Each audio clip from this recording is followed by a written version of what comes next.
नमस्कार दर्शकों, जी times news 24 live में आपका स्वागत है। मैं हूं आर के शर्मा और आप देख रहे हैं आज के मुख्य समाचार। बच्चों को पढ़ाने वाले सरकारी अध्यापकों का होगा मूल्यांकन, पढ़ाते समय क्लासरूम की होगी रिकॉर्डिंग। प्रदेश के परिषदीय विद्यालयों में शिक्षण व्यवस्था में किए जा रहे सुधार के क्रम में अब बच्चों के साथ ही शिक्षकों का भी मूल्यांकन होगा। बेसिक शिक्षा विभाग शिक्षकों के पठन पाठन के तरीकों की 5 मिनट की वीडियो रिकॉर्डिंग कराएगा। इसका डाइट स्तर पर मूल्यांकन होगा। वहीं जिन शिक्षकों के पढ़ाने के तरीके आदि में कमियां होंगी उसमें सुधार के लिए भी काम किया जाएगा। पूर्वांचल का पहला बस अड्डा बनेगा वाराणसी का कैंट, खड़ी होंगी 1000 बसेस। उत्तर प्रदेश राज्य सड़क परिवहन निगम वाराणसी परिक्षेत्र का अंतरराज्यीय कैंट बस अड्डा अत्याधुनिक बनाया जाएगा। पूर्वांचल का ऐसा पहला बस अड्डा होगा जहां एक साथ 1000 बसेस खड़ी हो सकेंगी। बस अड्डे का विस्तार होना है। क्षेत्रीय कार्यशाला और काशी डिपो का कार्यशाला हरहुआ स्थित वाजिदपुर में शिफ्ट होने के बाद बस अड्डे का कायाकल्प होना है। कानपुर गाजियाबाद मार्ग पर आने वाले 9 जिलों के लोगों को यात्रा की सुविधा मिलेगी। उत्तर प्रदेश में एक्सप्रेसवे का नेटवर्क लगातार बिछाया जा रहा है। उत्तर प्रदेश एकमात्र ऐसा राज्य है जहां सबसे अधिक 14 एक्सप्रेसवे हैं। पूर्वांचल से पश्चिम की ओर सड़कों का नेटवर्क बढ़ाया जा रहा है। वहीं दिल्ली एनसीआर के शहरों के लिए हाई स्पीड सड़कों के निर्माण का काम चल रहा है। इसमें Delhi Meerut expressway, Delhi Haryana expressway, Delhi Ghaziabad expressway और दिल्ली गाजियाबाद एक्सप्रेसवे शामिल हैं।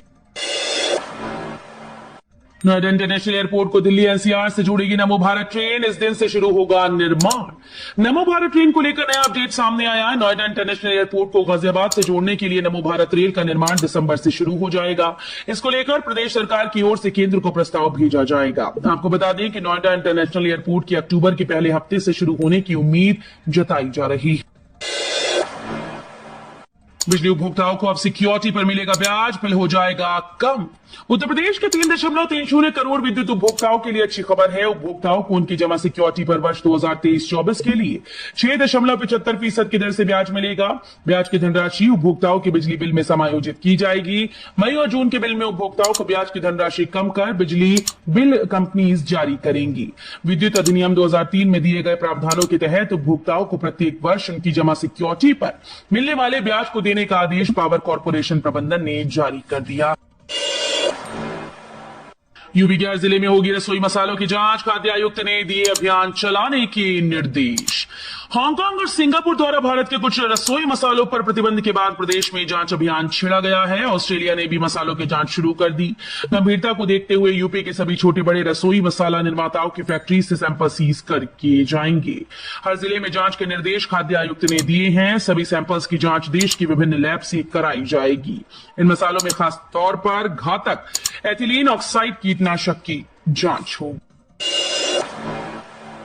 नेट 2024 में सफल अभ्यर्थियों का ही होगा पीएचडी में दाखिला। बीएचयू ने इस वजह से बनाई योजना। काशी हिंदू विश्वविद्यालय में पीएचडी 2024-25 पाठ्यक्रम में प्रवेश जून 2024 में होने जा रहे नेट के परिणाम के आधार पर होगा। इससे पूर्व के नेट के रिजल्ट पर विचार नहीं किया जाएगा। विश्वविद्यालय ने पीएचडी प्रवेश के संबंध में यूजीसी की नई गाइडलाइन के आधार पर प्रवेश लेने की योजना बनाई है। देश में करोड़ों लखपति बनाएंगे, राहुल गांधी बोले। राहुल ने कहा कि प्रधानमंत्री नरेंद्र मोदी ने 22 अरबपतियों का 16 लाख करोड़ रुपए का कर्ज माफ कर दिया, जबकि यूपीए की सरकार ने किसानों का 72,000 करोड़ रुपए का कर्ज माफ किया था। बोले कि जब यूपीए की सरकार बनेगी तो जितना कर्ज भी हमने अरबपतियों का माफ किया उतना पैसा गरीबों के खाते में भेजेंगे। महालक्ष्मी योजना के तहत गरीब परिवारों की लिस्ट बनाई जाएगी। 15 जून तक जेवर एयरपोर्ट से कनेक्ट हो जाएगा बल्लभगढ़। यमुना विकास प्राधिकरण के सीईओ डॉक्टर अरुणवीर सिंह ने कहा कि यमुना विकास प्राधिकरण ने एनएचएआई के अधिकारियों के साथ बैठक की। नोएडा इंटरनेशनल एयरपोर्ट को बल्लभगढ़ से जेवर तक जोड़ने के लिए 31 किलोमीटर लंबा एक्सप्रेसवे बन रहा है। उस काम में बाधा आ रही है। उस बाधा को दूर करने के लिए इस बैठक को बुलाया गया, लेकिन वो बाधा दूर हो गई। साथ में एनएचएआई के द्वारा एयरपोर्ट से एक्सप्रेसवे के बीच 750 मीटर लंबी सड़क बन रही है जो 8 लेन का है। श्री कृष्ण जन्मस्थान की सुरक्षा बढ़ाई। देश भर में मिल रही धमकियों के बाद प्रशासन अलर्ट। देश भर में मिल रही धमाके की धमकियों के बीच जन्मभूमि की सुरक्षा व्यवस्था और कड़ी की गई। श्री कृष्ण जन्मभूमि पर बिना चेकिंग प्रवेश नहीं दिया जा रहा। खुफिया तंत्र, अर्धसैन्य बल और पुलिस को अलर्ट किया गया। बिना वाहन पास की गहनता से जांच की गाड़ियों को प्रवेश नहीं दिया जा रहा। सीएम योगी की बुलडोजर नीति का ब्रजभूषण शरण सिंह ने किया विरोध, कहा घर मुश्किल से बनता है। लोकसभा चुनाव के बीच उत्तर प्रदेश की कैसरगंज सीट से बीजेपी सांसद ब्रजभूषण शरण सिंह का एक ऐसा बयान सामने आया जिसे लेक कयासों का दौर शुरू हो गया है। बीजेपी सांसद ने सीएम योगी की बुलडोजर नीति का विरोध किया। अपने बेटे के समर्थन में एक चुनावी जनसभा को संबोधित करते हुए ब्रजभूषण ने कहा कि वो बुलडोजर नीति के विरोधी हैं, घर बड़ी मुश्किल से बनता है। रेल यात्रियों के लिए खुशखबरी, गोरखपुर से राजस्थान के बीच दौड़ेंगी नई ट्रेन। रेल यात्रियों के लिए अच्छी खबर है, गोरखपुर से भगत की कोठी राजस्थान तक नई ट्रेन चलने का रास्ता साफ हो गया। बीते 11 से 13 अप्रैल तक जयपुर में हुई Indian railway time table committee ने इस ट्रेन पर सहमति जता दी। इसके साथ ही बरौनी से ग्वालियर तक वाया गोरखपुर तक नई ट्रेन को भी हरी झंडी मिल गई। आपसी सहमति के बाद Indian railway time table committee ने सभी प्रस्तावों पर सहमति की रिपोर्ट लगाकर बोर्ड के पास भेज दिया है। पीएम नरेंद्र मोदी हिंदू मुसलमान नहीं करेंगे, बोले ये मेरा संकल्प है, नहीं तो सार्वजनिक जीवन के योग्य नहीं रहूंगा। प्रधानमंत्री नरेंद्र मोदी ने कहा कि वो हिंदू मुसलमान नहीं करेंगे, ये उनका संकल्प है। उन्होंने कहा कि जिस दिन वो हिंदू मुस्लिम करेंगे उस दिन वो सार्वजनिक जीवन में रहने योग्य नहीं रह जाएंगे।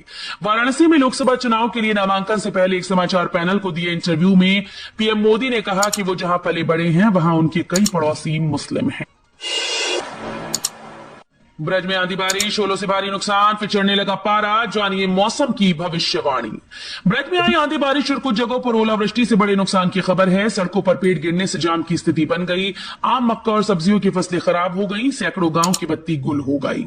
मथुरा और आगरा के कुछ क्षेत्रों से ओलावृष्टि की भी सूचना है। शंभू स्टेशन पर किसानों का आंदोलन जारी, 16 मई तक बदला रहेगा 35 ट्रेन का मार्ग।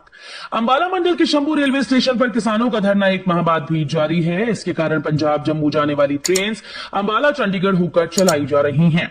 मुरादाबाद मंडल के 35 ट्रेन का रूट 16 मई तक बदला रहेगा। इसमें सियालदा, जम्मूतवी, शहीद एक्सप्रेस आदि शामिल हैं। अचानक उफना गई शारदा नदी, अस्थायी पुल के रास्ते पर आया पानी, आवागमन बाधित। लखीमपुर खीरी के महेवागंज इलाके में मंगलवार को शारदा नदी का जलस्तर अचानक बढ़ गया। इससे फूल बेहड़ निघासन मार्ग पर पचपेड़ी घाट पुल के दोनों तरफ करीब 3 फीट तक पानी बहने लगा। पानी पड़ने से राहगीरों की मुसीबतें भी बढ़ गई हैं। पुल के दोनों तरफ लोग जान जोखिम में डालकर निकल रहे हैं। सबको जबरदस्ती लगवा दी कोरोना वैक्सीन। अखिलेश यादव ने भाजपा पर हमला बोलते हुए कहा कि भाजपा वालों ने जबरदस्ती लोगों को वैक्सीन लगवा दी। जिन्होंने वैक्सीन लगवाई उनको दिल की बीमारी जल्दी हो जाएगी। सब दवाइयां महंगी हो गई, गरीबों को इलाज नहीं मिल रहा। हम गरीबों के लिए राशन की गुणवत्ता बढ़ाएंगे, मात्रा बढ़ाएंगे और आटे के साथ डेटा भी मुफ्त देंगे। यूपीए सरकार आते ही कूड़े में फेंक देंगे अग्निवीर योजना। कांग्रेस के पूर्व राष्ट्रीय अध्यक्ष राहुल गांधी ने कहा कि केंद्र में यूपीए की सरकार बनते ही अग्निवीर योजना को कूड़े में फेंक देंगे। एक को शहीद का दर्जा और दूसरे को नहीं, ऐसा नहीं चलेगा। उन्होंने कहा कि इंडिया गठबंधन संविधान की रक्षा कर रहा है, जबकि भाजपा संविधान को नष्ट करना चाहती है। वाराणसी में मोदी के 10 साल पर कांग्रेस बोली, पीएम ने काशी के लोगों से विश्वासघात किया। कांग्रेस के राष्ट्रीय प्रवक्ता अभय दुबे ने प्रेस वार्ता में कहा कि 10 साल पहले जब मोदी जी वाराणसी आए थे तो कहा था कि मां गंगा ने बुलाया है, फिर काशी को क्योटो बनाने का वादा किया था। हजारों लोगों को रोजगार देने की बात कही थी। जनता ने तो अवसर दिया, लेकिन 10 साल में कुछ काम नहीं हुआ। उन्होंने काशी का वीडियो दिखाते हुए कहा कि वहां दूषित पानी आ रहा है, लोगों को आवास नहीं मिला, जल भराव और सीवर की समस्या है। ग्रेटर नोएडा वेस्ट में अगले महीने शुरू हो जाएगा 4 मूर्ति अंडरपास का काम। शाबेरी में बनेगा फ्लाईओवर, नहीं लगेगा जाम। 2 खुशखबरी आई सामने। ग्रेटर नोएडा वेस्ट के लोगों के लिए खुशखबरी है। यहां के लोगों को सुबह शाम 4 मूर्ति गोल चक्कर पर लगने वाले जाम से जल्द ही राहत मिलने वाली है। ग्रेटर नोएडा वेस्ट के संबंध में सबसे अच्छी खबर यह है कि यहां पर वेस्ट चौराहे पर अंडरपास बनाया जाना है। इस यानी जून में शुरू हो जाएगा। चलिए जानते हैं। शाहबेरी में जाम की स्थिति सबसे ज्यादा पैदा होती है। इस समस्या का समाधान करने के लिए ग्रेटर नोएडा प्राधिकरण ने एक नया प्लान तैयार किया है। प्लान के मुताबिक शाहबेरी मार्ग पर एलिवेटेड रोड बनाई जाएगी।